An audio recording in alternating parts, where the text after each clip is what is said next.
Hello, আসসালামু আলাইকুম। আজকে আমি নবম দশম শ্রেণীর অন্তঃসূচিন ধারার একটা অঙ্ক করাবো। যদিও একটা প্রশ্নে আসছিল, এর সমাধানটা করে দেবো। এখানে একটি সমান্তর ধারার ষষ্ঠ পদ হচ্ছে 30 এবং একাদশতম পদ হচ্ছে 55। ক নম্বর প্রশ্ন দেওয়া আছে যে প্রথম পদকে এ এবং সাধারণ অন্তরকে ডি এর দুইটি অর্থাৎ সমীকরণ গঠন করার কথা। তাহলে আমরা লিখতে পারি সমাধান। এখানে বলছে প্রথম পদ হচ্ছে কি এ, সাধারণ অন্তর ডি। এখন যেহেতু এটা সত্য, তাহলে সুতরাং ষষ্ঠ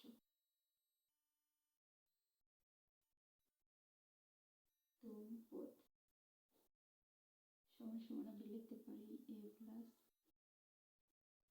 যেহেতু ষষ্ঠতম পদ তার মানে কি এখানে 6 মাইনাস 1 ডি।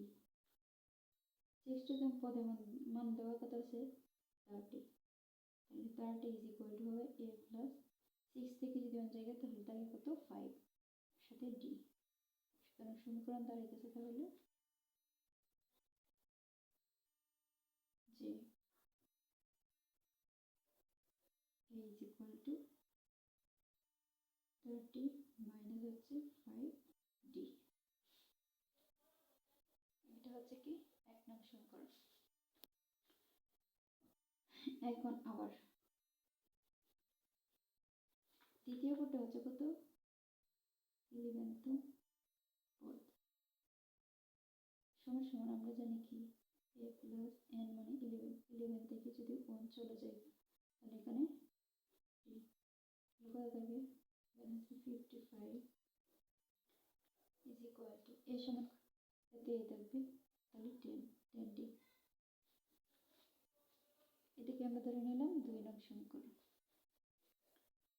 এটা শেষ। এখন খ নাম্বার, খ হতে পাই 1 নং হতে পাই, খ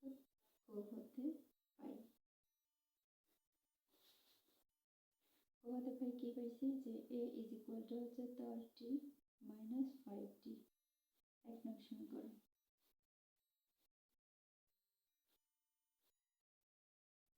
এক নং সমীকরণ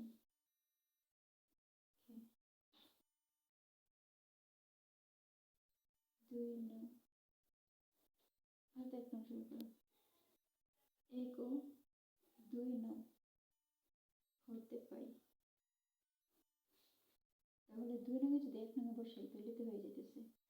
2 নং হচ্ছে কত 5 is equal to a সমান কত আমরা এখানে 30 মাইনাস 5d আর প্লাস হচ্ছে 10d। এখানে কত হইতেছে তাহলে এখানে আমরা যদি ডিরেক্টলি এদিকে নিয়ে আসি তাহলে থাকতেছে কি থাকতেছে 30 প্লাস 5d, মানে 10টা থেকে যদি 5টা জায়গা তাহলে 5টা d থাকতেছে প্লাসের, আর ইজ ইকুয়াল টু হচ্ছে 55 প্লাস। এখন 5d যদি এদিকে রাখি তাহলে এদিকে কি হয়ে যাবে অর্থাৎ 55 একদিকে প্লাস আছে ওইদিকে চাইলে মাইনাস হয়ে যাবে। তাহলে থাকতেছে কি এখানে যদি d এদিকে নিয়ে যাই d ইজ ইকুয়াল টু থাকতেছে এখানে কত 25, আর এখানে যে গুণ আকার আছে এদিকে যদি নিয়ে আসি তাহলে কি হয়ে যায় ভাগ, তাহলে 5 5 কত 25। সুতরাং সাধারণত d ইজ ইকুয়াল টু কত পাইছি 5। এখন এর মান 1 নংয়ে বসিয়ে পাই।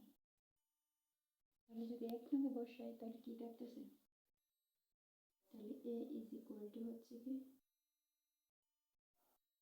30 মাইনাস 5 ইন্টু 5, তাহলে কি থাকতেছে a ইজ ইকুয়াল টু হচ্ছে 30 মাইনাস 25, সুতরাং a ইজ ইকুয়াল টু হচ্ছে 5। সুতরাং তাহলে ধারাটি হবে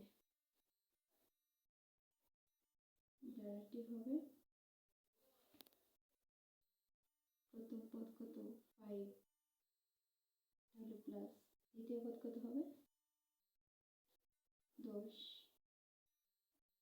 এরকমভাবে 10, 20, 25, 30 প্লাস ডট ডট ডট পর্যন্ত। এটা নির্ণয় ধারা, এটি উত্তর। পরবর্তীতে আমরা করবো কি গ নম্বরের প্রশ্নের উত্তর।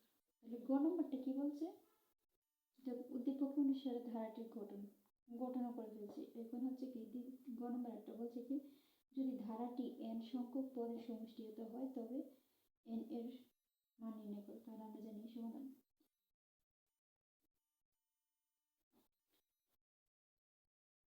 আমরা জানি n তম পদের সমষ্টি সমান সমান হচ্ছে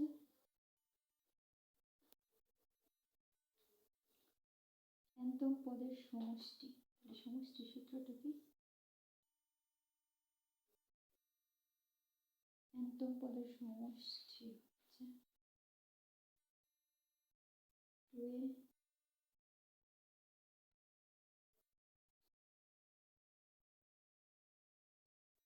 n-তম পদের অর্থাৎ পদের সমষ্টি।